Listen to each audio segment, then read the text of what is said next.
चलो, टॉपिक आज का हमारा जो है वो डिसोल्यूशन ऑफ पार्टनरशिप फर्म हमारा है, और कह सकते हैं कि पूरे हमारे क्लास 12 के अकाउंटेंसी का जो लास्ट टॉपिक है फर्स्ट बुक का या फर्स्ट पार्ट का कह सकते हैं, वो आज हमारा है।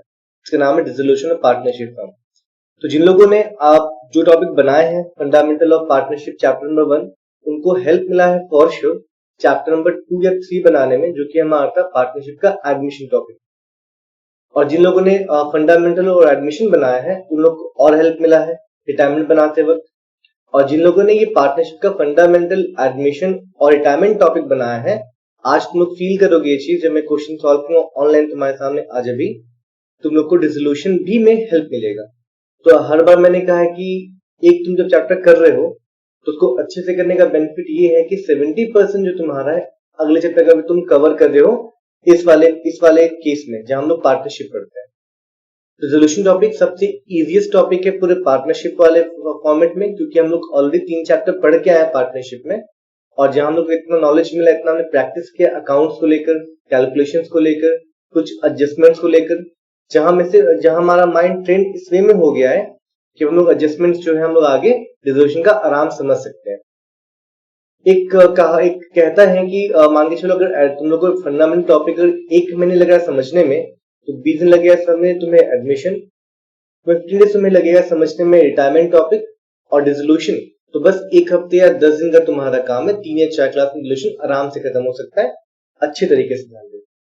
जो लोग प्रैक्टिस किए हैं फर्स्ट 3 चैप्टर्स यानी कि फंडामेंटल, एडमिशन, रिटायरमेंट, उनको ये चैप्टर तुरंत समझ में चला आएगा, और वो इन चैप्टर को फॉर श्योर 3 से या 4 क्लास में होमवर्क बना के आराम से खत्म कर देंगे, उनको शायद ज्यादा डिफिकल्टी नहीं आएगा। और जो लोग नहीं होमवर्क बना पाए शायद उनको डिफिकल्टी आए, तो अपना लेवल समझना और अपना प्रैक्टिस समझने के बाद इस चैप्टर को जज करना, ठीक है। कोई दिक्कत नहीं है, रिविजन टॉपिक हो रहा है, फर्स्ट सेकेंड चैप्टर का रिविजन लोग अपने अपने बेस पे कर रहे हैं, तुम भी रिविजन करो प्रीवियस चैप्टर का नहीं हो पा रहा है तो। और जो ऑनगोइंग चैप्टर चलेगा डिसोल्यूशन वाला, उसको ऐसा ऑनगोइंग टॉपिक लेके ही चलना, बिकॉज आसान है हमारा, और रिकॉर्डिंग भी इसका अवेलेबल रहेगा, ताकि तुम रिविजन खत्म कर लोगे तुम डिसोल्यूशन में आराम से एंटर करके इस टॉपिक को सॉल्व कर सकते हो, ठीक है। तो रिगार्डिंग टॉपिक जो मैं डिसोल्यूशन टॉपिक है, अगर मैं उसके बारे में बात करूं, तो हमने अब तक देखा है कि एक सिंपल सा फर्म के बारे में, जहां हमारा फर्म चल रहा है, काम कर रहा है, और साल के एंड में कुछ प्रॉफिट हुआ और प्रॉफिट पार्टनर्स आपस में बांट ले रहे हैं।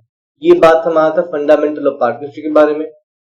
फिर हमने एक केस देखा जहां पर एक नया पार्टनर, दो पार्टनर या 3 पार्टनर बिजनेस में चला रहे हैं कुछ सालों से। फिर क्या देखा हमने कि एक नया पार्टनर, डी चलो कह लो या सी कह लो, मतलब 2 पार्टनर तुम्हारे ओल्ड थे, ए और बी बिजनेस तुम्हारे चला रहे हैं। सी किसी डेट पर उस पार्टनरशिप में एंटर कर रहा है, और एंटर करने के बाद अब 3 पार्टनर हमारे हो जा रहे हैं पार्टनरशिप में।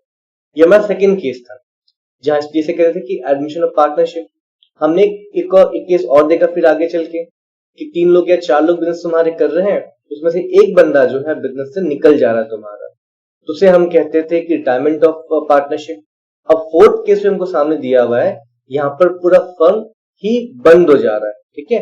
किसी भी कारण से हम लोग बात करेंगे, थियोरेटिकल क्लास में बात करेंगे क्यों ऐसा, थियोरेटिकल एस्पेक्ट, लेकिन प्रैक्टिकल एस्पेक्ट से बताऊं तो कल इतना जान लो कि कुछ हुआ ऐसा कि पूरा फर्म बंद हो जा रहा है। अब क्या हुआ ऐसा, या तो मान लो कि सभी पार्टनर्स को मन नहीं है चलाने का तुम्हारा बिजनेस, या मान के चलो कोई बिजनेस के अगेंस्ट कोई केस चला और कोर्ट ने ऑर्डर कर दिया लीगली कि फर्म अब नहीं होना चाहिए, इसको बंद कर देना चाहिए फर्म। तो कुछ भी कारण हो, मतलब कि फर्म हमारा बंद हो गया, तो इस वाले केस में फर्म को बंद होने को हम कहते हैं डिसोल्यूशन। ध्यान देना, डिसोल्यूशन मतलब क्या, बंद हो जाना, अब वो ऑपरेशन में नहीं है, डिसोल्यूशन ऑफ पार्टनरशिप। तो यहाँ पर हम लोग का बहुत टॉपिक डिसोल्यूशन वाले केस में, बहुत सी चीज जो हम लोग सीखे थे हम लोग एडमिशन रिटायरमेंट में, वो चीजें यहाँ कम हो जाती है। Like ratio, sacrificing ratio, gaining ratio, new profit sharing ratio, ये टॉपिक यहाँ तुमको नहीं मिलेगा। एडजस्टमेंट ऑफ कैपिटल मान के चलो, ये तुमको यहाँ नहीं मिलेगा। हिडन गुडविल मान के चलो, तुमको यहाँ पर टॉपिक ही नहीं मिलेगा। मतलब ये टॉपिक बहुत सिंपल है डिसोल्यूशन वाला, बस कहीं कहीं तुम्हें फोकस रखना है और तुम चैप्टर को यूं समझ जाओगे। तो इसी को ऑब्जेक्टिव लेके चलते हैं कि टॉपिक आज का हमारा है क्या पूरे चैप्टर का। तो मैंने तुमको लिख दिया पहले पीपीटी में कि हम बात करेंगे कि meaning of dissolution of firm का मतलब क्या हमारा होता है। सेकेंड हम बात करेंगे इस चैप्टर को स्टार्ट करने से पहले कि हमारा difference between dissolution of firm and dissolution of partnership का मतलब हमारा क्या होगा। फिर हम समझेंगे कि जो अकाउंट्स मुझे यहाँ बनाने रेजोल्यूशन टॉपिक में, तो हमारे अकाउंट्स कौन कौन से हैं। तो नाम यहाँ लिख दिया मैंने। तो अभी पहले बात करते थेरेटिकल, हल्का सा बात करेंगे। डिटेल में मैं जाऊंगा जब थेरेटिकल पढ़ाऊंगा ना, इस चैप्टर के बारे में हाईलाइट करने के बाद तब जानेंगे थेरेटिकल एस्पेक्ट वाला।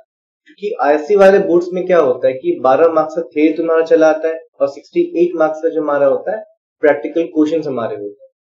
तो अगर तुम चैप्टर को ठीक से समझे होगे ना, और कुछ कुछ अगर तुम पढ़ के जाओगे, तो 12 मार्क्स तुम्हारा आराम से उड़ जाता है, 12 लेकिन सीबीएसई का तुम अगर देखोगे तो 20 मार्क्स के थ्योरेटिकल पोर्शन हमारे आते हैं और 60 मार्क्स का जो हमारा आता है प्रैक्टिकल आता है। दोनों को थ्योरी पढ़ना होता है, तो प्रैक्टिकल से पहले थ्योरी पढ़ना होता है। तो इसलिए मैंने क्या किया कि थ्योरी का जो पार्ट हमारा हम लोग अलग क्लास में कवर करेंगे, जहां से थ्योरी के बारे में ही बात करेंगे। लेकिन जो हम लोग अभी बात करें प्रैक्टिकल पोर्शन के बारे में, कुछ कुछ चीजें मुझे बात करनी पड़ेगी थ्योरेटिकल में से जो इंपॉर्टेंट है प्रैक्टिकल एस्पेक्ट से। तो पहला हमारा meaning of resolution of firm, तो मैंने पहले ही बोल दिया कि एडमिशन में एक पार्टनर आ रहा है, रिटायरमेंट में एक ऑलरेडी पार्टनर जो बिजनेस था वो तुम्हारा चला जा रहा है छोड़ के। लेकिन जब बात करते हैं डिसोल्यूशन वाले डिसोल्यूशन के बारे में, तो यहाँ पर पूरा का पूरा फर्म हमारा बंद हो जा रहा है। मतलब आज के बाद वो फर्म इकोनॉमी में रहेगा ही नहीं रहेगा। मतलब एबीसी लिमिटेड फर्म हमारा था, वो डिसॉल्व हो गया, वो बंद हो गया, तो वो कंपनी इकोनॉमी में काम ही नहीं करेगी। इसका मतलब होता है डिसोल्यूशन ऑफ पार्टनरशिप फर्म।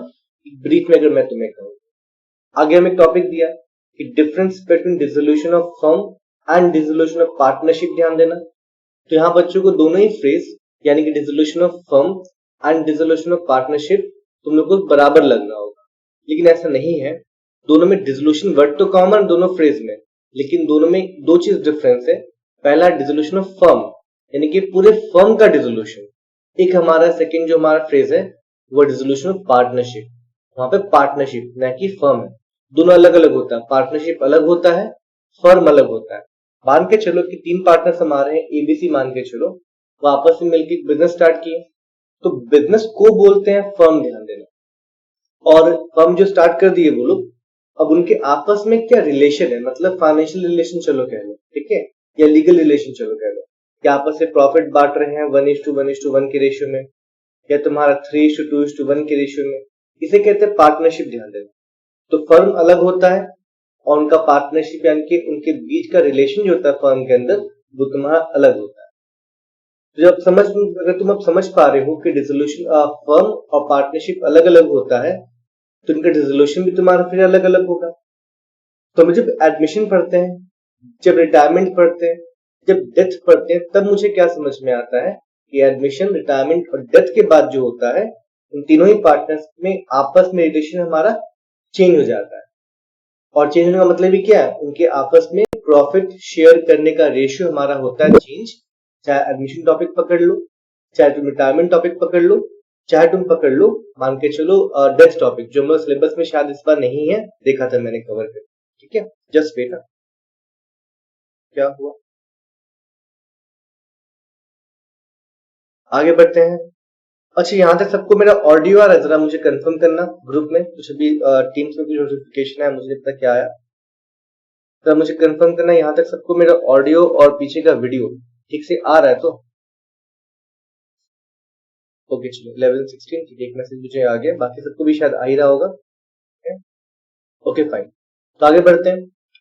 तो एडमिशन टॉपिक में, रिटायरमेंट टॉपिक में, डेथ टॉपिक में तुम क्या देखोगे कि जब भी कोई पार्टनर आ रहा है बिजनेस में, एडमिशन जा रहा है, चाहे रिटायरमेंट होगी या डेथ होगी, तो उन पार्टनर्स के बीच का जो रिलेशन है वो तुम्हारा तुरंत हो जाता था चेंज, यानी कि उनके बीच का क्या था, प्रॉफिट शेयरिंग रेशियो तुरंत हमारा चेंज हो जाया करता था।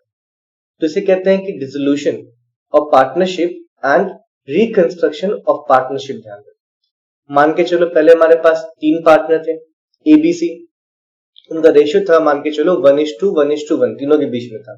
ये उनके बीच का एग्जिस्टिंग रिलेशन है। जब एक पार्टनर चला गया सी मान के चलो, अब ए और बी आपस में जो तुम्हारे शेयर कर रहे प्रॉफिट, वो प्रॉफिट शेयर कर रहे 2:3 के रेशियो। तो पहले का रेशियो था 1:1:1, 3 पार्टनर थे। अब रिटायरमेंट हो गया, 2 ही पार्टनर बचे, 2:3। तो यहाँ पर क्या हुआ कि जो पहले का जो फर्म, पहले जो पार्टनरशिप था, उसका हो गया डिसोल्यूशन, खत्म वो रिलेशन के बीच में 1:1:1 का। अब एक नया रिलेशन बना है 2:3 का, ध्यान देना।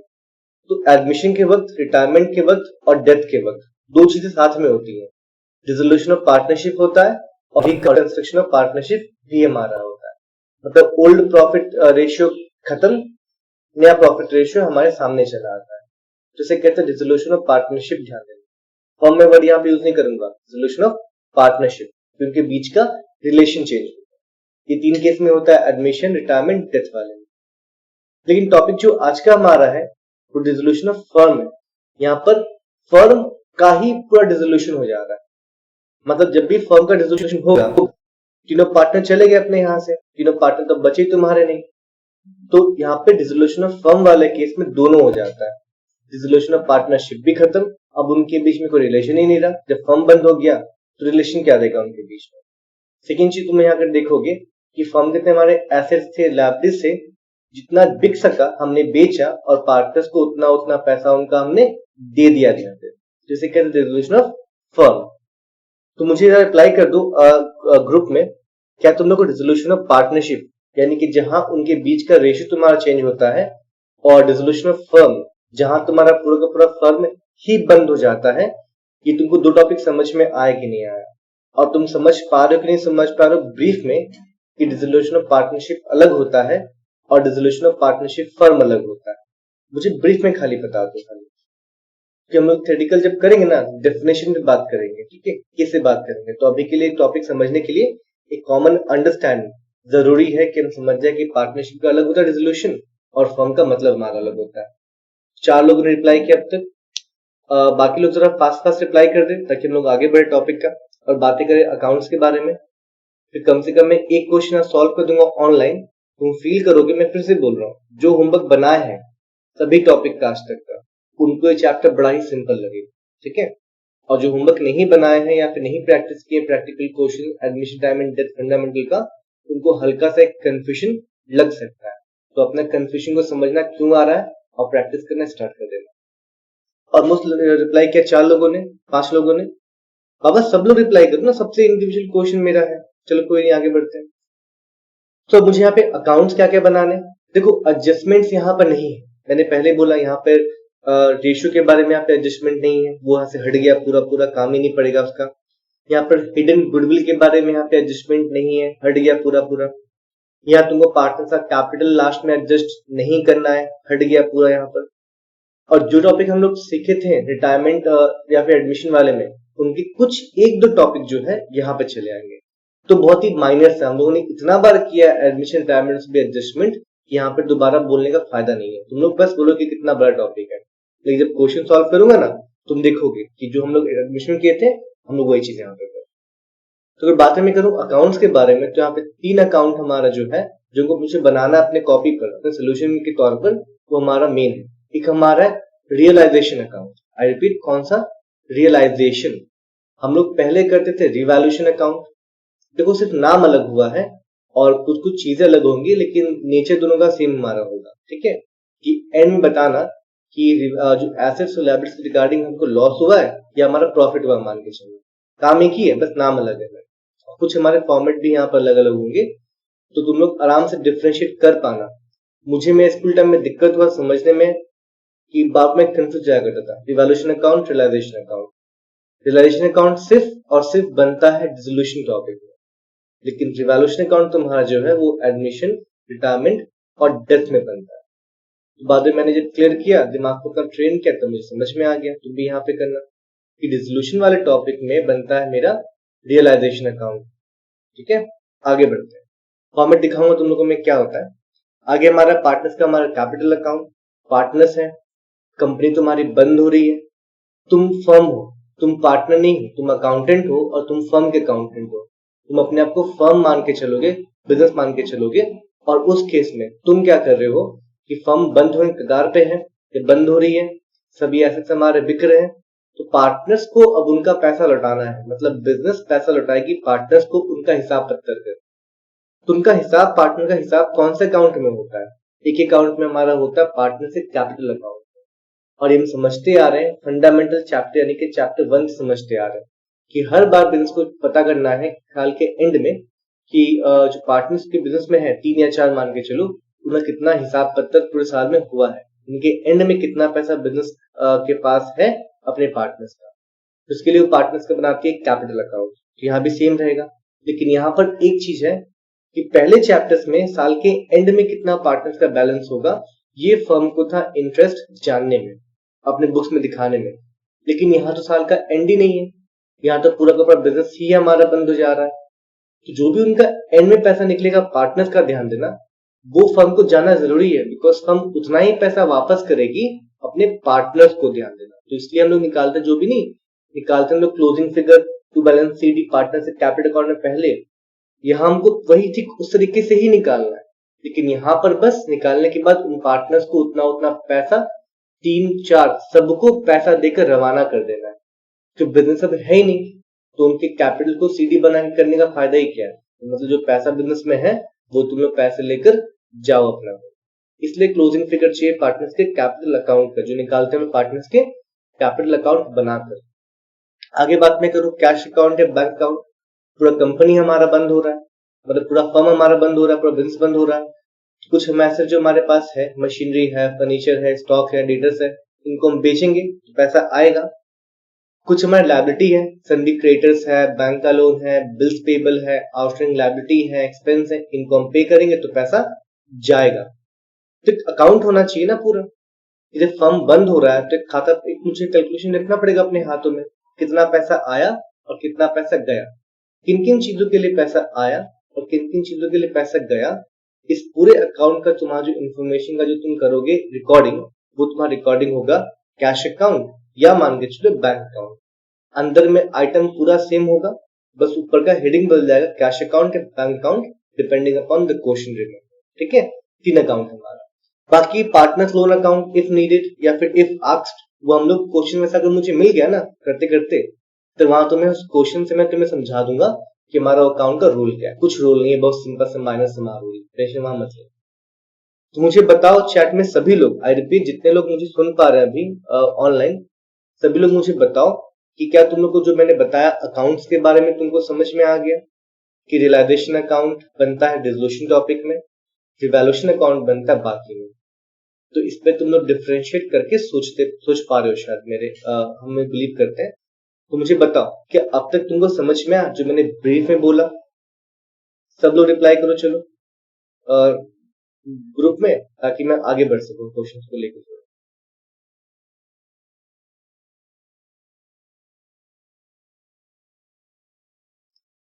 ठीक है, 4 लोग 5 लोग ही रिप्लाई किए सिर्फ, बाकी लोग कहाँ गए? बाकी लोग सुन पा रहे हो मुझे? बाकी लोग सुन पा रहे हो मुझे? हाँ तो बाबा रिप्लाई करो। ऐसा नहीं कि 4 लोग 5 रिप्लाई किए तुम रिप्लाई नहीं करोगे। मेरा क्वेश्चन इंडिविजुअल सबसे होता है, ताकि मैं सबसे कनेक्ट कर पाऊं। जो ऑनलाइन बैठे तुम रिप्लाई करोगे, तुम मेरे से कनेक्ट हो गए, मैं तो रिप्लाई देखा, मैं तुमसे कनेक्ट हो गया, तो रिप्लाई करना जरूरी है। ठीक है, चलो आगे बढ़ते हैं। तो यहाँ मैंने कुछ लिखा है स्क्रीन पे, ध्यान देना कि हम लोग जब क्वेश्चन सॉल्व करते हैं कोई प्रैक्टिकल चैप्टर अकाउंट्स में, अभी तो मैं बुक 1 एंड कर रहे हैं आज, डिस्कशन वाला डिसोल्यूशन टॉपिक। 2 या 3 क्लास में डिसोल्यूशन आराम से खत्म हमारा हो जाएगा। ठीक है, मैं होमवर्क दूंगा और होमवर्क को ऑनलाइन डिस्कस कर दूंगा, डिसोल्यूशन टॉपिक स्पेशली हमारा पार्ट 1 खत्म हो जाएगा।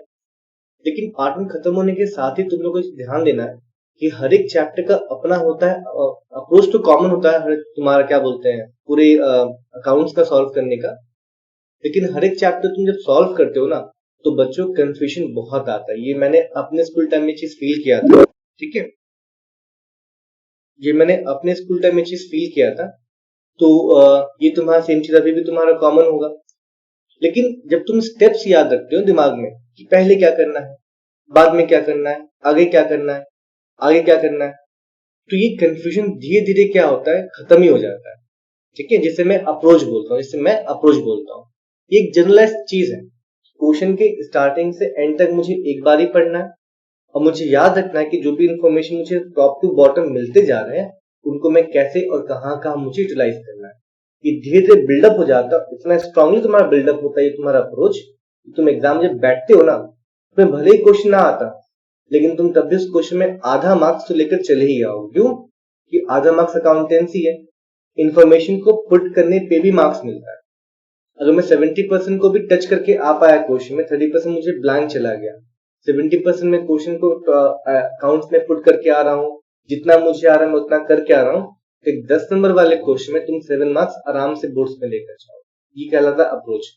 लेकिन जो बच्चे अप्रोच फॉलो नहीं करते हैं, अगर उन बच्चों को 30% भी नहीं आएगा तो क्वेश्चन छोड़ के चले जाते हैं। ठीक है, तो ध्यान देना सब होता है। लेकिन डिसोल्यूशन वाले टॉपिक में क्योंकि चैप्टर नया है हमारा, एडमिशन रिटायरमेंट तुम समझ चुके हो क्या करना नहीं होता है। चैप्टर नया है तो मैंने कुछ स्टेप्स देखे कि तुम्हें पहले क्या सोचना है, फिर बाद में क्या सोचना है, उसके बाद तुम्हें क्या सोचना है। 3-4 क्वेश्चन बनाने के बाद ना तुम्हें ये चीज दिमाग में बैठ जाएगा एडमिशन रिटायरमेंट के तरीके से। ठीक है, और तनीषा, खुशबू और मल्लिका लोग को मैंने लास्ट टाइम एडमिशन का टॉपिक करवा दिया रिविजन इन शॉर्ट करके। उन लोगों को आई होप ठीक से दिमाग में बैठ गया होगा क्या चीज है। वो लोगों को मैंने और होमवर्क दिया है, तो शायद लोग टिल फ्राइडे तक शायद उनका होमवर्क वो हो जाएगा, तो उनका एडमिशन टॉपिक प्रिपेयर हो जाएगा। बाकी देखते हैं लड़कों का हम क्या कर सकते हैं। तो यहाँ पे स्टेप्स क्या क्या रेजोल्यूशन का क्वेश्चन बनाते वक्त। पहला स्टेप है कि फॉलो अप्रोच ओनली। जो मैं बताऊं, जो मैं आज तक बताते जा रहा हूं कि क्वेश्चन के टॉप टू बॉटम मुझे एक बार ही पढ़ना है, और टॉप टू बॉटम जो इन्फॉर्मेशन मिलते जा रहा है, हम अकाउंट्स बना के रेडी हैं और उस इन्फॉर्मेशन को हम तुरंत प्लॉट करते जा रहे हैं ताकि मुझे कंफ्यूजन एकदम ना हो। आगे बढ़ते हैं। सेकंड है इस वाले टॉपिक में कि transfer all assets. I repeat, transfer all assets. तुमको एक बैलेंस शीट क्वेश्चन में दिया हुआ रहेगा, तुम एसेट्स में देखोगे, तुम्हें बहुत सारे तुम्हें एसेट्स दिए होंगे। तो अब लिखा है कि transfer all assets except cash, मतलब कैश को छोड़ के सोचो। 10 अगर तुम्हें दिए हैं मान के चलो एसेट्स, तो उसमें से एक तुम्हारा कैश भी है, तो कैश को अलग सोचना और बाकी के 9 एसेट्स को लेकर चलना। Transfer all assets to the debit of realisation account.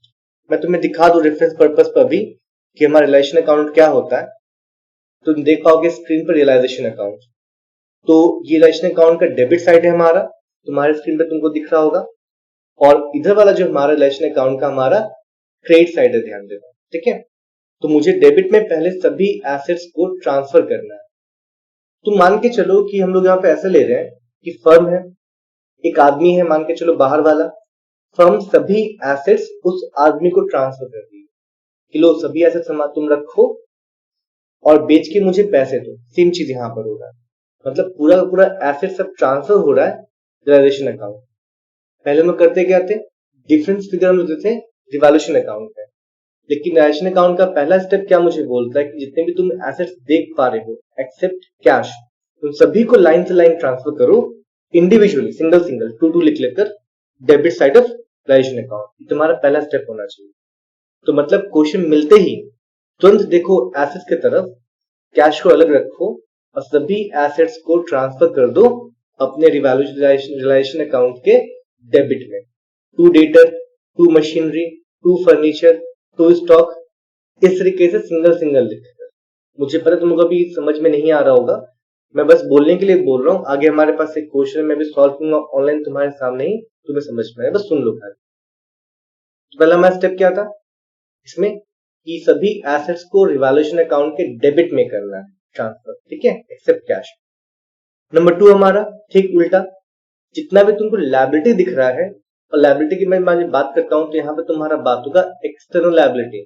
I repeat, partner से कैपिटल यहाँ ट्रांसफर नहीं करना है रियलाइजेशन अकाउंट में, वो हमारा इंटरनल है। लेकिन उसके अलावा जितना को दिखता है एक्सटर्नल लायबिलिटीज, उन सभी को ट्रांसफर कर दो रियलाइजेशन अकाउंट के क्रेडिट में। ध्यान देना, समझ में आ रहा है? दो चीजें करना है, एसेट्स डेबिट में तुम्हारा ट्रांसफर होगा और लायबिलिटीज रियलाइजेशन अकाउंट के हमारे क्रेडिट में ट्रांसफर होंगे बाय अप्रोच। इसमें कोई कंफ्यूजन किसी को नहीं होना चाहिए। तो मुझे बताओ सब लोग, क्या तुम लोग को स्टेप 1 और स्टेप 2 समझ में आया? जरा मुझे बताओ,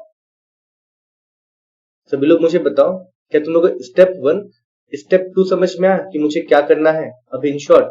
बाकी जब मैं तुम्हें क्वेश्चन सॉल्व कराऊंगा तो समझा दूंगा। और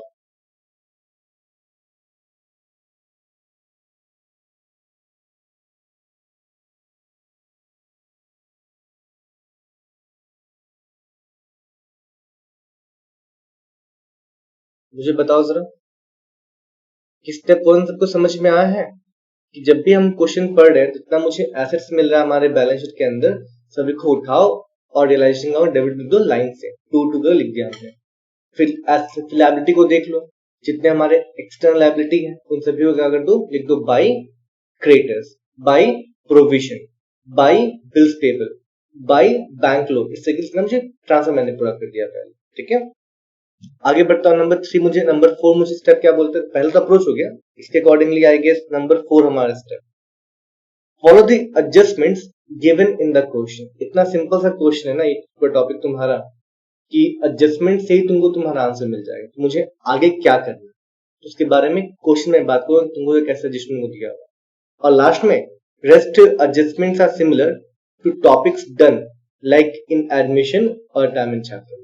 तो बस तुम्हें स्टार्टिंग के 3 स्टेप ध्यान रखने की, अप्रोच को फॉलो करो, एसेट्स को ट्रांसफर कर दो डेबिट साइड ऑफ फ्लैशन अकाउंट में, और लायबिलिटी को ट्रांसफर कर दो क्रेडिट साइड ऑफ फ्लैशन अकाउंट में, और आगे तुम्हें सभी इंफॉर्मेशन क्वेश्चन में दिया होगा कैसे हमारा क्या है।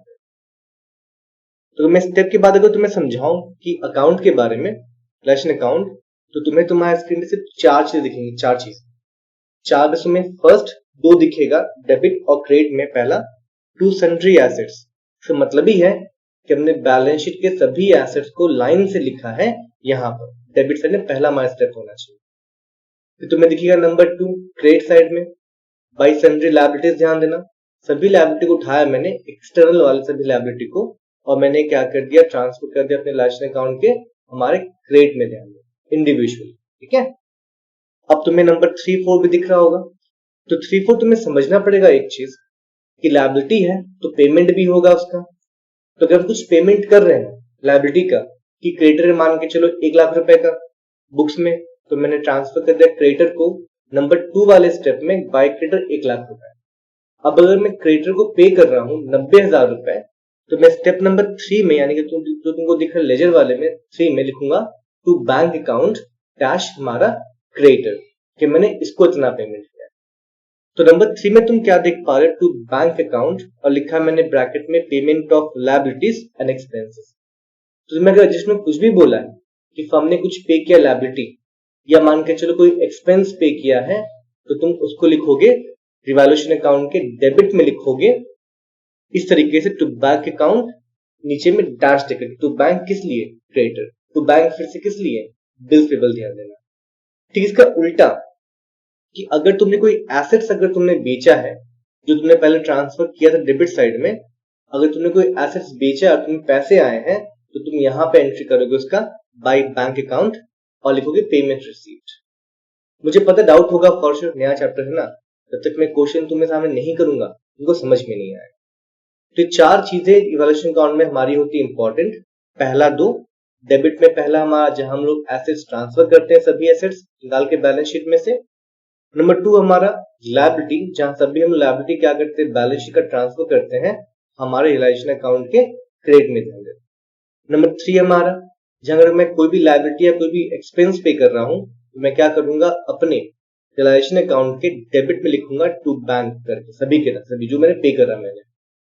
नंबर 4 हमारा, अगर मैंने कोई भी एसेट को बेचा है, मुझे पैसे मिले हैं, तो मैं क्या करूंगा, उन सभी पैसों को जो है लिखूंगा इनका क्रेडिट साइड में इस तरीके से। तो 4 चीजें होंगी रियलाइजेशन अकाउंट में।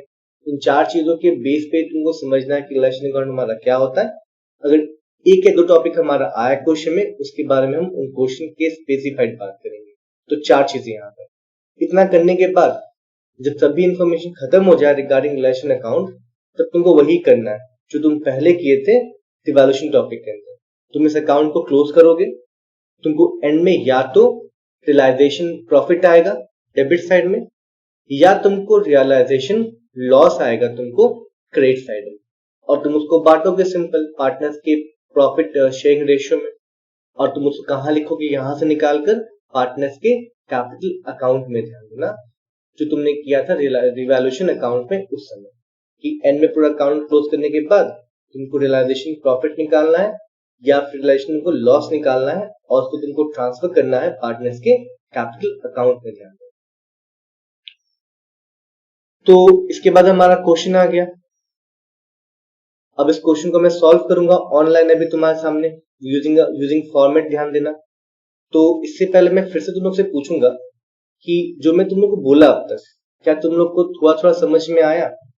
बिकॉज अब तुम समझने जाओगे एक क्वेश्चन के थ्रू, और जो मैंने बोला अब मैं उसी को तुम्हारे स्क्रीन पे सॉल्व करूंगा अकाउंट्स में जाके। तो मुझे बस रिप्लाई दे दो लास्ट कि तुमको जो मैंने बोला वो समझ में आया कि नहीं आया। अब तक जो थ्योरेटिकल पार्ट हमारा था, ताकि मैं इस क्वेश्चन को रेफरेंस लेकर मैं प्रैक्टिकल क्वेश्चन को स्क्रीन पर सॉल्व कर पाऊँ।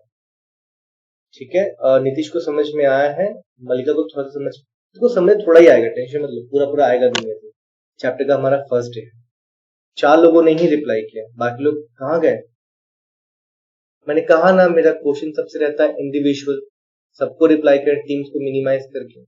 चलो कोई, हमारा अप्रोच वही है, स्टार्टिंग से एंड तक मुझे क्वेश्चन पढ़ना है, फॉर्मेट हमारा रेडी है बनाया हुआ, और जो इन्फॉर्मेशन जहां जाएगा स्टार्टिंग से ही उनको हम वहां भेजते जाएंगे। तो आई होप तुम लोग क्वेश्चन साफ दिख रहा होगा स्क्रीन पर। क्वेश्चन हमारा है Sam, Seema and Manan, 3 partners हमारे are partners in a partnership firm sharing profits and losses in the ratio 3:2, full stop. अगर मैं किसी से पूछूं कि इस लाइन से तुम्हें क्या क्या इन्फॉर्मेशन मिला, पहले लाइन से तुम क्या बोलोगे? कि हमें मिला है 3 पार्टनर का नाम मिला है और उनके बीच का रिलेशन, यानी कि पार्टनरशिप रिलेशन जो कि रेशियो दिखाता है 3:2:1 मिला, जो कि हमारा ओल्ड रेशियो है अगर पहले के सेंस में कहा जाए। तो क्या यूज कर सकते हैं इस लाइन का इन्फॉर्मेशन? 3:1 को हाथ में रखो, दिमाग में रखो, यूज करो जहां इसका यूज होगा। लेकिन तीनों पार्टनर के नाम को उठाओ, सैम, सीमा और मनन, और उनको जाके भर दो अपने पार्टनर कैपिटल अकाउंट में। ध्यान दें, तो मैं भी ये करते चलो, सैम, सीमा और मनन। ठीक है, मैंने भर दिया सैम, सीमा और मनन। तुम लोगों को लगता होगा मैं कितना बोल रहा हूं, लेकिन जरूरी है बोलना स्टार्टिंग के चैप्टर्स में, ताकि दिमाग में छप जाए। और उसके बाद जो है, जब बोल के पढ़ते हो ना, दिमाग में टॉपिक छप जाते हैं कि हाँ मुझे इसका यूज यहाँ करना, उसका यूज मुझे यहाँ। क्योंकि सब बच्चे फेस करते हैं अपने इस क्लास 12 में, लेकिन जब तुम बाकी जब हाई क्लास में जाओगे तुम समझोगे इसका इम्पोर्टेंस बोल करने। तो मुझे 3:1 को दिमाग में रखना, ये हमारा ओल्ड रेशियो है, कहाँ कहाँ काम आएगा बात करेंगे आगे। मुझे दिया डिसॉल्व द फर्म ऑन 31 मार्च 2021। मैंने कहा है जो डेट्स हमें क्वेश्चन में दिए होते हैं, 31 मार्च को एडमिशन हो रहा है कि रिटायरमेंट, डेथ क्या हो रहा है, उन सभी डेट्स का हमारा इंपॉर्टेंस होता है। हम लोग अकाउंट बनाते हो कहीं कहीं टॉप पर हेडिंग में इस डेट को यूज करते हैं। तुम लोग एंड में समझ सकते हैं कि इन डेट्स को हम लोग कहाँ कहाँ यूज करते हैं, ऑल फॉर एग्जाम्पल। लेकिन अभी के लिए तुम समझो इन डेट्स का जो हमारा यूज होगा कहीं के हमारे अकाउंट्स में होता है। तो हम लोग अभी, क्योंकि हम लोग लर्निंग वाले फेज में, तो यहाँ उतना फोकस नहीं करते हैं। जब लास्ट में टॉपिक एंड में करेंगे तो हम लोग आराम से टॉपिक को समझ जाएंगे क्या क्या हमारा होता है। डेट्स को अब इग्नोर कर दो, काम नहीं है, लेकिन काम है इसका बाद में जाके, फॉर्मेट में इसका होना चाहिए। आगे कि following is balance sheet on the date of dissolution. हमको बैलेंस शीट दिया हुआ है, क्या क्या दिया है? कैपिटल अकाउंट दिया है सैम, सीमा और मनन का, 2 लाख, 1 लाख और 20,000 रुपए। तुम लोग को पता है क्या करना है अप्रोच अकॉर्डिंगली। उठाओ इन बैलेंसेस को, 2 लाख, 1 लाख और 20,000 रुपए को, और बांट दो ट्रांस पार्टनर्स के कैपिटल अकाउंट में। मतलब बांट दो क्या मतलब, भेज दो जाके। तो यहाँ मेरा है लिखा मैंने बाई बैलेंस बीडी। यहां से क्वेश्चन सॉल्व करना स्टार्ट हो गया, तो फोकस करना कि तुम्हें भी कैसे क्वेश्चन में सोचना है, इस तरीके से। ठीक है, जो इन्फॉर्मेशन मिल रहा है हमने कहाँ कहाँ पुट किया है, ये कॉमन था, पहले से आ रहा है ये अप्रोच। तो मैंने उठाया जो मुझे पहला इन्फॉर्मेशन मिला बैलेंस शीट में, वो मैंने पुट कर दिया जाके कैपिटल अकाउंट। अब मुझे मिला अपने क्या बोलते हैं इसमें तुम्हारा लाइबिलिटी, मुझे इन्फॉर्मेशन मिला, मुझे बोला बैंक ओवरड्राफ्ट और मुझे बोला है सन्डी क्रेडिटर्स। ध्यान देना, दोनों ही में लाइबिलिटी है, बैंक ओवरड्राफ्ट और सन्डी क्रेडिटर्स। तो मैं अपने अप्रोच पर नहीं जाऊंगा और रिलेशन अकाउंट के क्रेडिट में ट्रांसफर करूंगा।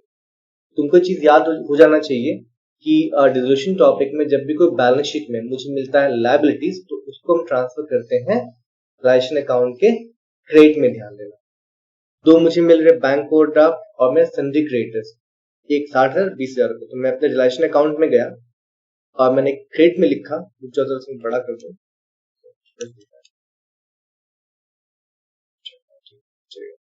By bank overdraft.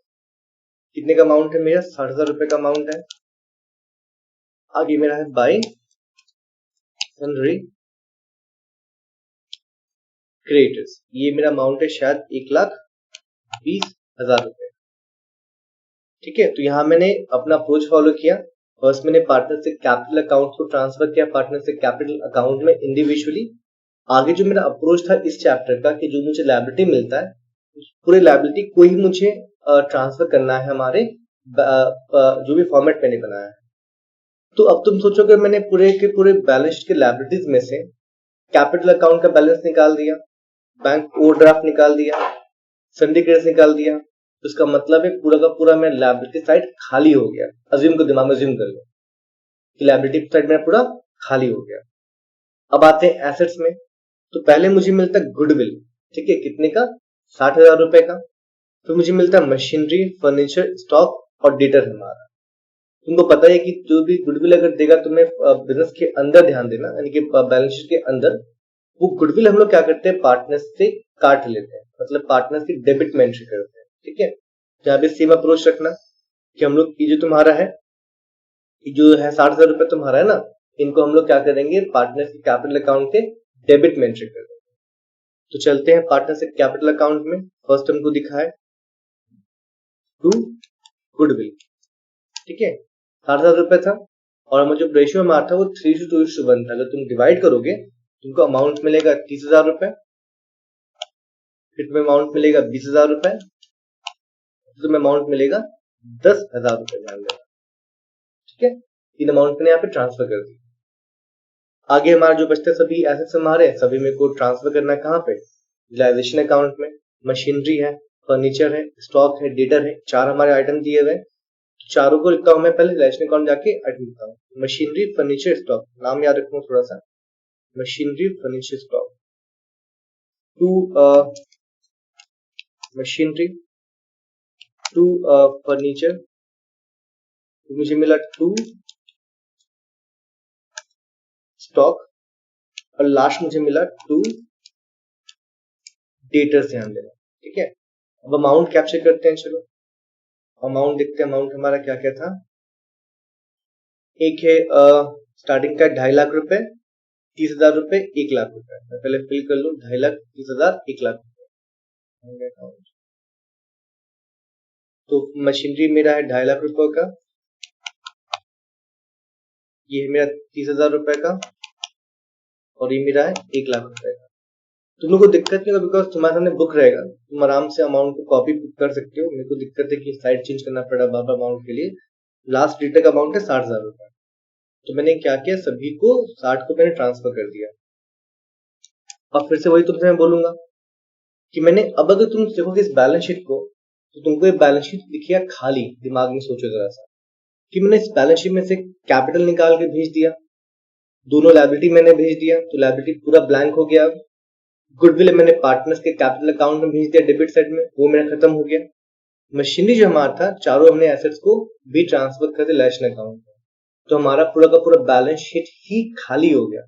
तो ये हमारा ऑब्जेक्टिव है पहला स्टेप में कि सभी एसेट्स सभी लायबिलिटी को जहां जहां उनका प्लेस है उनको वहां वहां भेज दो ताकि हमारा बैलेंस शीट खाली हो जाए। चलो फिर से पूछूंगा, यहां तक आ जाओ। क्या तुम लोग को यहां तक समझ में आया जो मैं तुम लोग अब तक हम लोग यहां तक करवाए? बिकॉज यहां तक हमने पहले 2 स्टेप पूरे खत्म कर लिए रिजोल्यूशन वाले टॉपिक कि जो भी हमको दिखता है एक्सटर्नल लायबिलिटी या एसेट्स उन सभी को हमको ट्रांसफर करना है हमारे रिलेशन अकाउंट में डेबिट और क्रेडिट अकॉर्डिंगली, ध्यान देना। अगर एसेट्स में ट्रांसफर कर रहा हूं तो तुम्हारे जाएंगे रिलेशन अकाउंट के डेबिट में, और अगर मैं लायबिलिटी ट्रांसफर कर रहा हूँ एक्सटर्नल लायबिलिटी वो हमारे जाएंगे रिलेशन और क्रेडिट में। हमारा पहला हमारा पार्ट पूरा खत्म हो गया। आगे बढ़ते हैं, चलो। कितने लोग हैं मीटिंग में? बहुत कम रिप्लाई कर रहे हैं। कितने लोग हैं देखो जरा।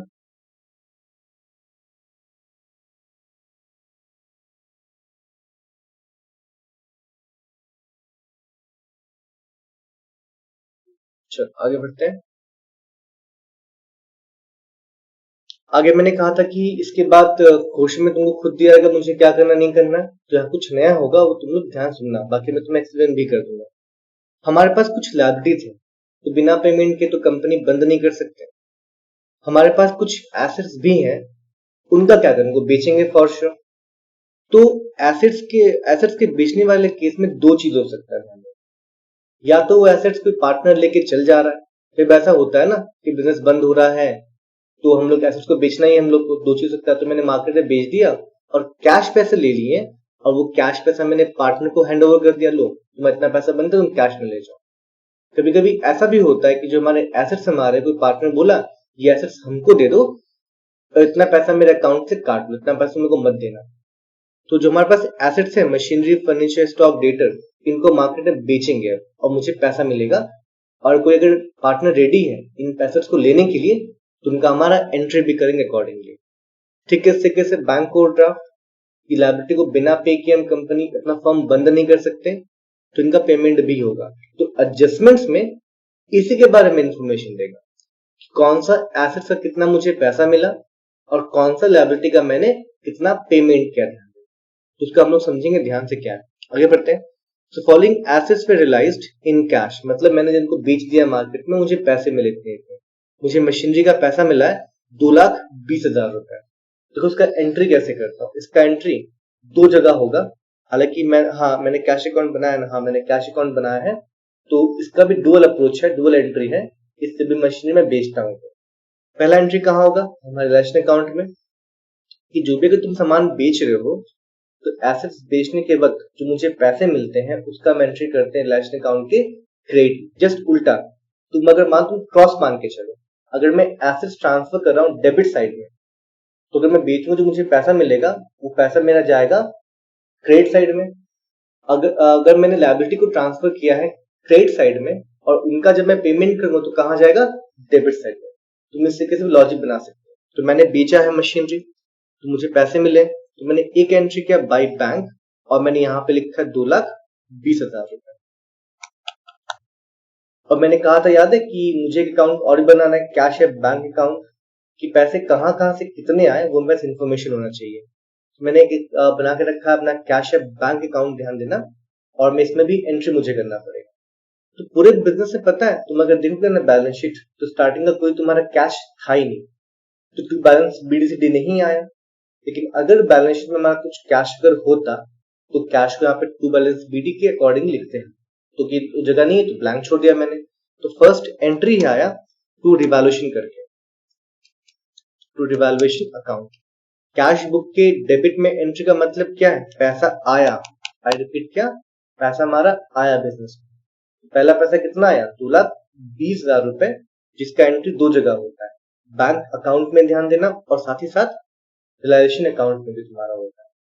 तो याद रखना चीजें, अगर रियलाइजेशन अकाउंट के तुम क्रेडिट में लिख रहे हो बाय बैंक अकाउंट, तो बैंक अकाउंट के तुम डेबिट में लिखोगे।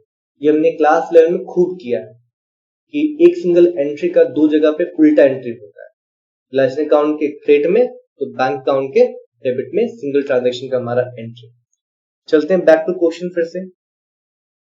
मुझे बोला कि 50% ऑफ द स्टॉक एट ₹35,000, कोई दिक्कत नहीं है, and debtors were collected at 15% less than their book value. तो अब तक ध्यान दो क्या लिखा है ना, कि स्टॉक का बोला कि आधा पार्ट, तो आधे का भी सोचना नहीं है, आधे का बारे में सोचते हैं। मतलब स्टॉक का अगर 1,50,000 पूरा मेरा अमाउंट है स्टॉक का, दो पार्ट में दिमाग में सोच लो, 50,000 और 50,000। तो सिर्फ एक पार्ट के बारे में खाली बात कर रहा है, अगले पार्ट के बारे में अभी बात नहीं कर रहा। मतलब जो बात नहीं कर रहा 50,000 उसको हाथ में रख। तो आधे जो था 50,000 का स्टॉक, उसका मुझे मिला 35,000 रुपए। तो फिर से मैं एंट्री करूंगा, चलो मैं फिर से जाऊंगा अपने रिलेशन अकाउंट में, क्योंकि पैसा मिल रहा है, अभी एसेट्स मुझे मिलते जा रहे हैं। तो लिखूंगा मैं बाई बैंक अकाउंट, फिर से लिखूंगा, ठीक है। हम लोग ना यहाँ पे ब्रैकेट में मेंशन करते हैं बैंक अकाउंट के बाजू में कि पैसा क्या चीज का है। अभी समझा है तो छोड़ दो समझने के लिए।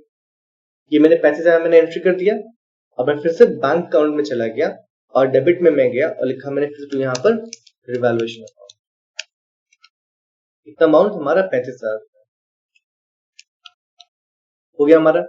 अब आगे देखते हैं, इन्फॉर्मेशन मुझे और बोला है कि डेटर्स जो हमारा था उनसे मुझे पैसा मिला है, लेकिन 15% जो मुझे कम पैसा मिला बुक वैल्यू से। कोई दिक्कत नहीं, कितना पैसा मिला निकाल लेंगे। डेटर हमारा जो है वो 60,000 रुपए का है, ठीक है। और 15% अगर मुझे कम पैसा मिला तो पहले क्या करेंगे, निकालेंगे 15% कितना होता है और निकाल के कर देंगे माइनस 60,000 रुपए से मुझे अमाउंट चला आएगा।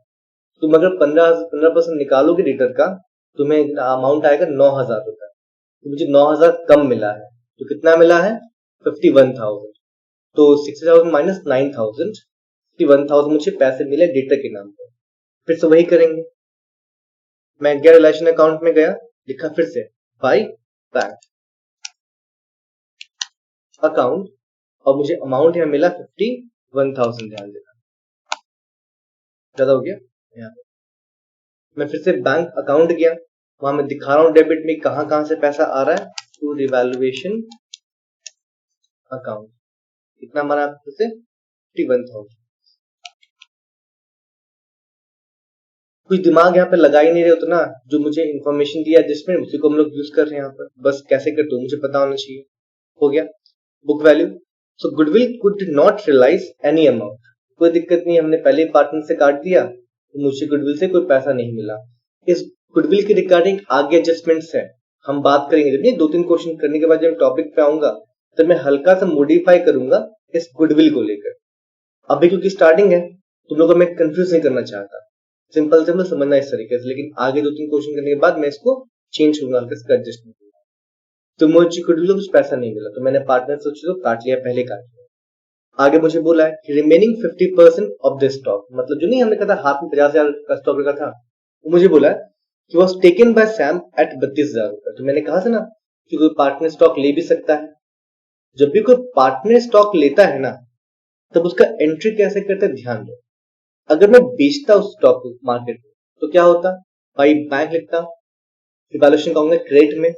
अब अगर पार्टनर कोई ले रहा है तो भी हम सेम ही करेंगे, लेकिन अब बाई बैंक ना लिखकर मैं लिख दूंगा बाई सैम्स कैपिटल अकाउंट। तो ये एंट्री मेरा क्या इंडिकेट कर रहा है, जो हमारा था ना एसेट, वो गया तो है बिजनेस से बाहर, लेकिन कैश नहीं मिला है, बल्कि किसी पार्टनर ने ले लिया।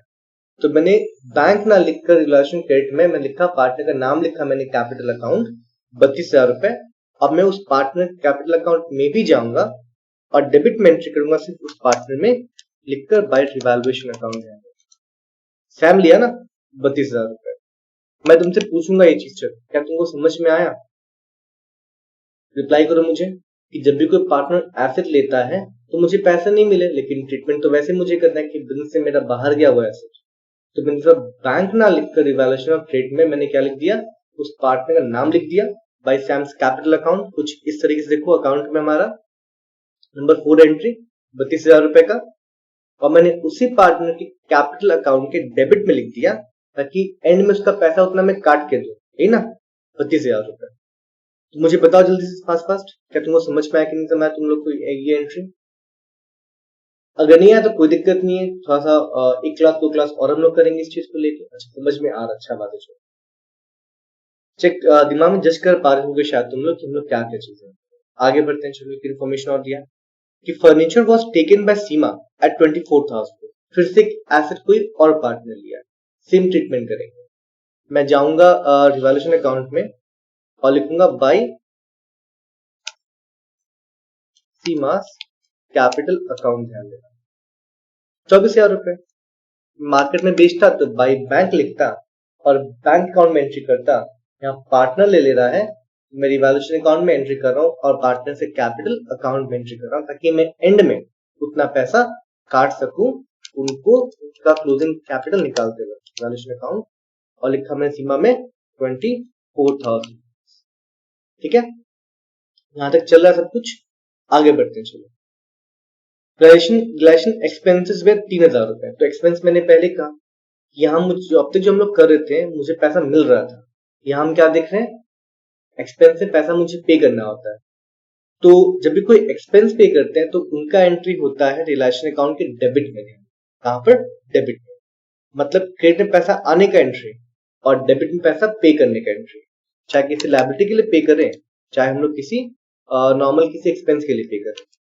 तो मैंने क्या किया, 3,000 रुपया मैंने पे कर दिया, तो इसका एंट्री बैंक अकाउंट में भी होगा बाई करके। मुझे दिखाना है कि पैसा कहाँ गया 3,000 रुपए, तो मैं दिखा अपने कैश अकाउंट में कि 3,000 रुपए गया है इस वाले केस। तो यहां तक क्वेश्चन हमारा। आगे देखते हैं क्या दिया हुआ है। बस यहां तक क्वेश्चन खत्म, बोला है कि अकाउंट वगैरह बना। तो मुझे बताओ क्या तुम लोग को यहां तक समझ में आया कि हमने क्या क्या किया, ताकि मैं आगे तुम्हें समझा सकूं। मुझे रिव्यू लेना पड़ेगा यहां तक। क्या तुमको यहाँ तक थोड़ा थोड़ा अंडरस्टैंडिंग बना? तो मुझे भी और क्वेश्चन बनाने पड़ेंगे डिसोल्यूशन टॉपिक के रिगार्डिंग, तो मुझे करना ही पड़ेगा एनी हाउ। तो ये बस एक रेफरेंस के लिए था कि हमने चैप्टर स्टार्ट कर दिया, कुछ कुछ टॉपिक के बारे में बात कर दिया, ताकि तुमको तो से याद रहे। चलो ठीक है, यहाँ तक समझ में सबको आ गया। हाँ आयुष, थोड़ा थोड़ा समझ में मैंने पहले कहा कि होमवर्क बनाना पड़ता है एडमिशन टाइम एंड डेथ का पूरा पूरा, तब जाके चैप्टर किसी को समझ में पानी की तरह आता है कि चैप्टर सबसे आसान चैप्टर रिजोल्यूशन तुम्हारा था कंपेयर टू बाकी हमारा चैप्टर। चलो कोई नहीं, हम आगे भी होमवर्क करेंगे, रिविजन क्लास में तुम अटेंड करना, वहां पे होमवर्क बनाना, तुमको भी चैप्टर अच्छे से आ जाएगा काम। डन यहाँ तक? तब एक चीज देखो, यहाँ पर चीज समझाने वाला क्या था कि एसेट्स बिके हैं और सभी का इंफॉर्मेशन भी मेरे को दिया है, लेकिन दो लायबिलिटी हमारा ऐसा है जो मैंने ट्रांसफर किया तो था, उसके लिए पेमेंट बिजनेस ने किया है या नहीं किया है, कोई इंफॉर्मेशन दिया ही नहीं है। तो यहाँ पर एक पॉइंट याद करने वाला चीज तुमको याद करना ही पड़ेगा एनी हाउ, कि एसेट्स के बारे में अगर इंफॉर्मेशन नहीं दिया है तो अजम्पशन लेंगे वो एसेट्स बिका ही नहीं है, वो एसेट्स जीरो हो गया मान लीजिए। लेकिन जब भी कोई लायबिलिटी मुझे दिया हो बैलेंस शीट में और उसके बारे में कोई इंफॉर्मेशन नहीं दिया है, तो मान के चलना अजम्पशन 1 के अंदर कि उसका पेमेंट हुआ है और उसका पेमेंट फुल हुआ है। मैं रिपीट कर रहा हूँ, रिजोल्यूशन वाले केस में अगर मैंने कोई भी एसेट्स को ट्रांसफर किया है रिलायंस अकाउंट के डेबिट में और उसको बेचने का अगर इंफॉर्मेशन कितना पैसा मिला है बिकने पर नहीं दिया है, तो तुमको मानना है कि वो एसेट्स बिका ही नहीं है और वो एसेट्स जीरो हो गया, ना ही वो बिका है और ना ही किसी पार्टनर ने इसको लिया। मतलब अगर इंफॉर्मेशन ब्लैंक है उसके बारे में तो उसको भूल ही जाना चाहिए, ठीक है, खत्म हो गया। लेकिन अगर कोई लायबिलिटी मैंने ट्रांसफर किया है रिलेशन अकाउंट के क्रेडिट में और उसके बारे में कोई इंफॉर्मेशन अगर नहीं दिया, तुमको अब अजम्पशन उल्टा मानना पड़ेगा यहाँ पर कि उसका पेमेंट हुआ है और पेमेंट फुल हुआ है। जैसे यहाँ अगर तुम चेक करोगे पूरा क्वेश्चन के हम लोग एंड में आ गए, बैंक ओवरड्राफ्ट और सन्ड्री क्रेडिट्स के बारे में कोई इंफॉर्मेशन नहीं दिया है, कितना पेमेंट हुआ, इनके बारे में पेमेंट हुआ है कि नहीं हुआ, तो क्या अजम्पशन लोगे? इनका पेमेंट हुआ है और पेमेंट फुल हुआ है। तो पेमेंट वाले केस में क्या करेंगे पता ही है कि ट्रांजेक्शन अकाउंट के डेबिट में जाते हैं हम लोग पेमेंट वाले केस के टू बैंक अकाउंट, और यहाँ लिखूंगा पहले मैं 60,000 रुपए, इसके लिए हमारा शायद था, देखना पड़ेगा, पहले मैं entry pass to bank account, ये हमारा हो गया 1,20,000 रुपए।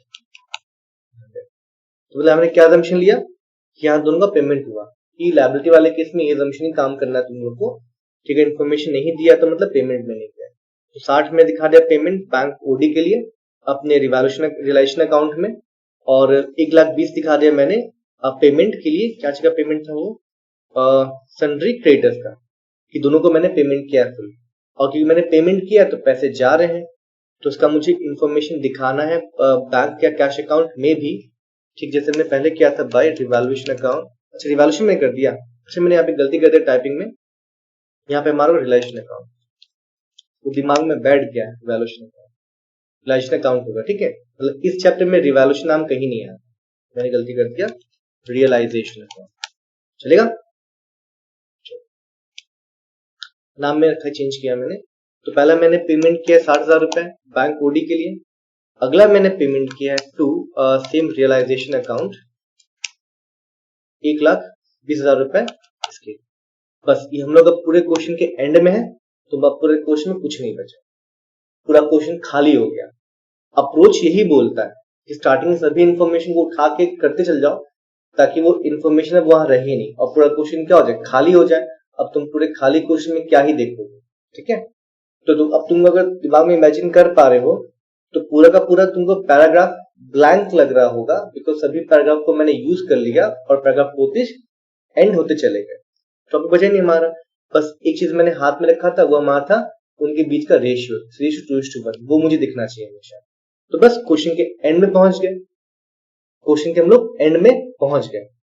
अब इस पूरे क्वेश्चन में मुझे कुछ भी अब एक्स्ट्रा बताना नहीं है, बस अकाउंट क्लोज करना है, अब मुझे आंसर निकालना है। तो एक क्लास में फिर से तुमसे पूछूंगा, क्या पूरा प्रोसेस तुमको समझ में आया यहाँ तक, रियलाइजेशन अकाउंट का, पार्टनरशिप कैपिटल अकाउंट का और हमारा कैश अकाउंट का। यहाँ बैलेंस शीट नहीं बनता, रिप्लाई कर दो फास्ट फास्ट थोड़ा सा, ताकि मैं एटलीस्ट रियलाइजेशन अकाउंट में क्लोज कर दूं और पार्टनरशिप कैपिटल अकाउंट में ट्रांसफर कर दूं। ध्यान रखना तीन चार मुझे क्वेश्चन बनाने पड़ेंगे और कि हल्का सा ही हटके है चैप्टर बाकी दो लोगों से, लेकिन नॉलेज वही तुम्हारा काम आ रहा है। मुझे रिप्लाई कर दो थोड़ा थोड़ा जल्दी जल्दी ताकि मैं आगे बढ़ सकूं थोड़ा।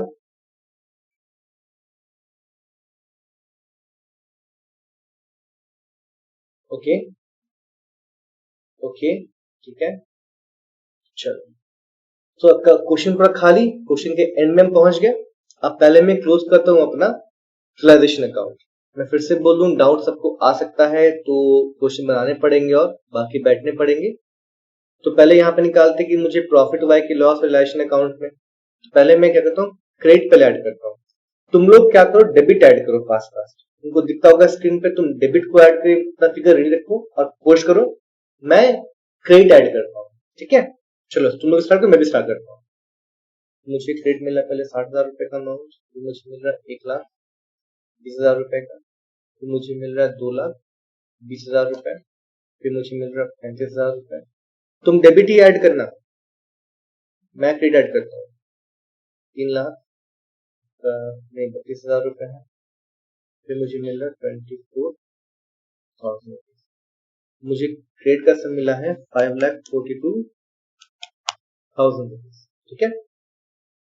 चलो पोस्ट करो कि डेबिट का तुम्हारा सम कितना आया है। Do it fast.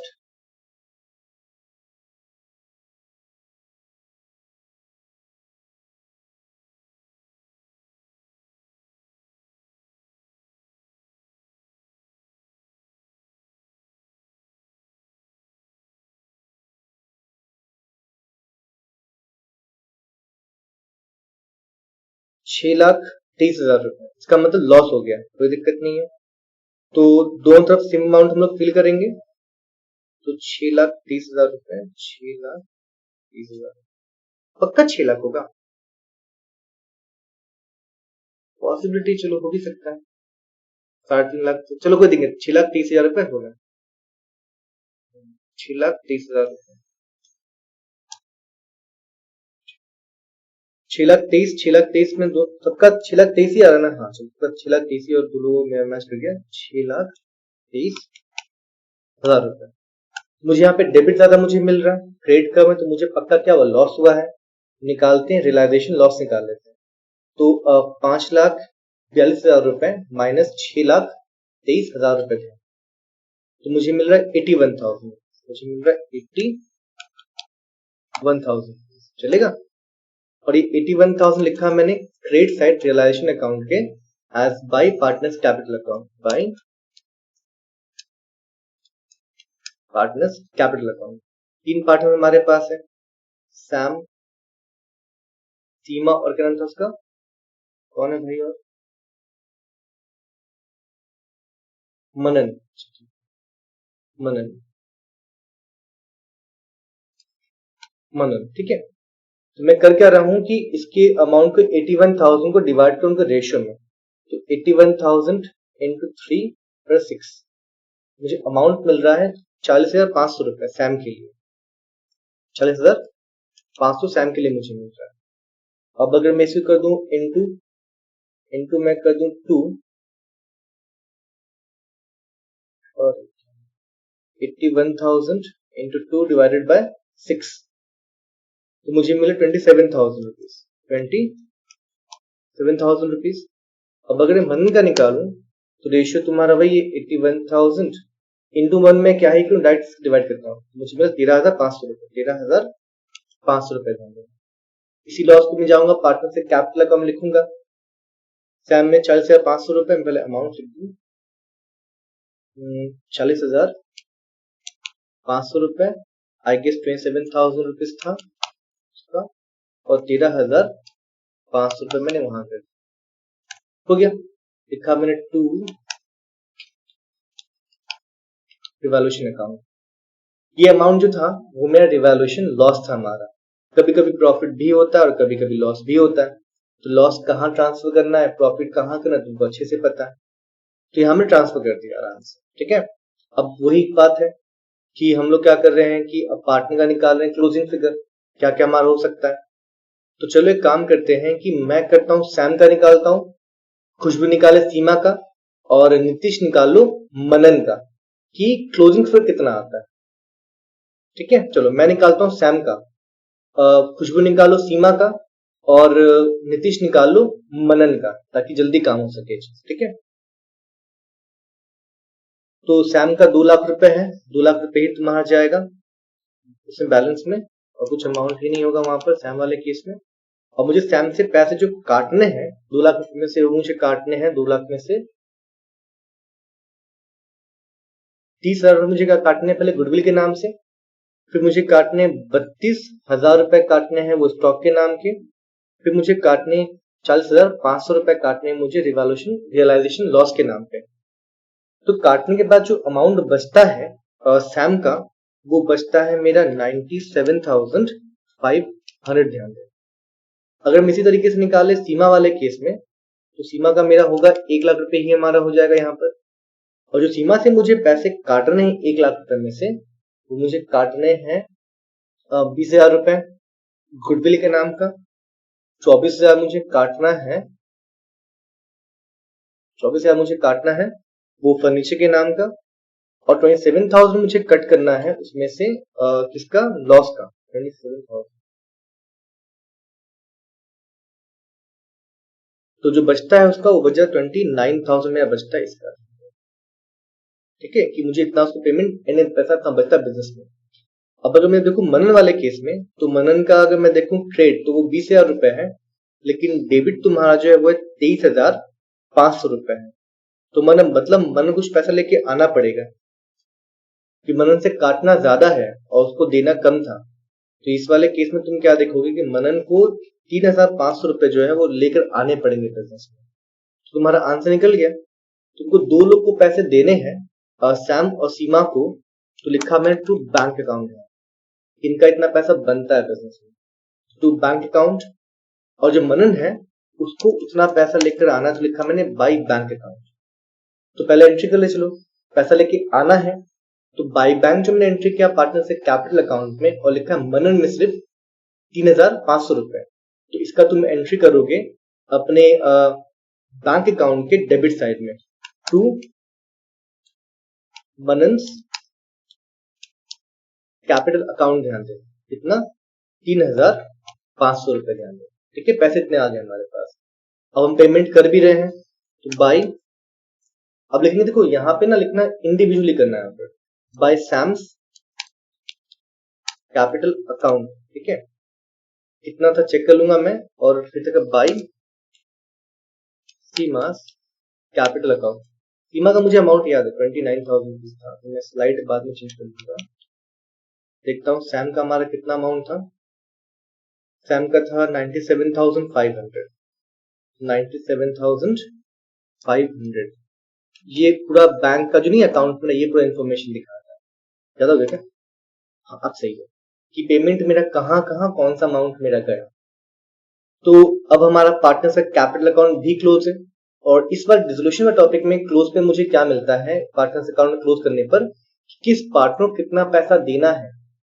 तो सैम को देना है पैसा, मतलब फर्म देगा पैसा सैम को, फर्म देगा पैसा सीमा को, लेकिन फर्म लेगा पैसा मनन से। तो पैसा लेगा तो मान के चलो उसने पैसा दिए भी दिया, तो मनन ने पैसा दिया तो पैसा आया, तो मैंने बैंक अकाउंट के डेबिट में भी इसका एंट्री कर दिया, टू मनन कैपिटल कर। डबल एंट्री होगा, ध्यान देना, एक हमारे कैपिटल अकाउंट में, एक हमारे बैंक अकाउंट। सेम जब पेमेंट करते हैं हम लोग किसी पार्टनर को, एंड में ध्यान देना, तो उसका यहाँ पे एंट्री होता है पार्टनर से कैपिटल अकाउंट में टू बैंक करके दोनों का ही अमाउंट, और ठीक बैंक वाला अकाउंट में जाके करते हैं एंट्री हम लोग ट्रेड में उन्हीं पार्टनर का। तो इसी कैसे हमारा पूरा अकाउंट जो होता है क्लोज हो जाता है।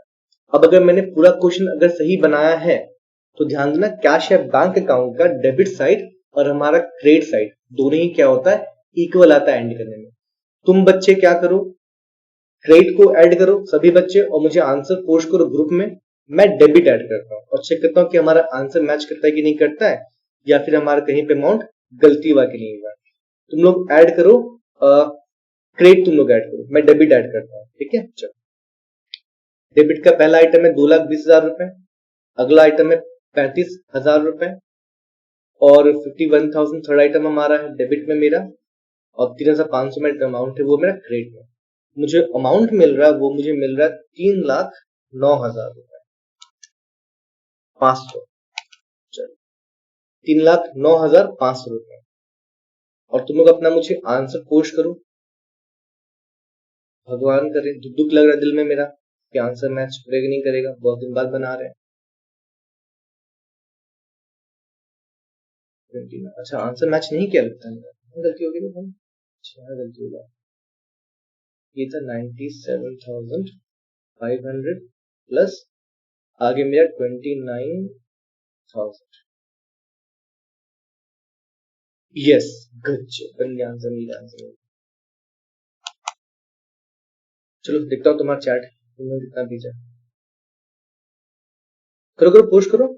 ठीक है आयुष डेबिट साइड देखो मैच कर गया ना सर, नेगेटिव में है 3,500 नेगेटिव में है, 3,500 नेगेटिव में मतलब पार्टनर का नेगेटिव में मान के चलते, तो पार्टनर उतना पैसा लेकर आएगा तो मैंने उसके कैपिटल अकाउंट में लिख दिया बाय बैंक लिख दिया, मतलब पार्टनर पैसा लेकर आ रहा है और मैंने उसी को लिख दिया मैंने यहाँ पर 3,500 रुपए पार्टनर्स के डेबिट में लिख दिया था। ठीक है सो समझ में आ गया कि हम लोग क्वेश्चन क्लोज कैसे करते, रेजोल्यूशन वाला बहुत सिंपल था। मैं फिर से रिपीट कर दूं कि जिन लोगों ने भी जो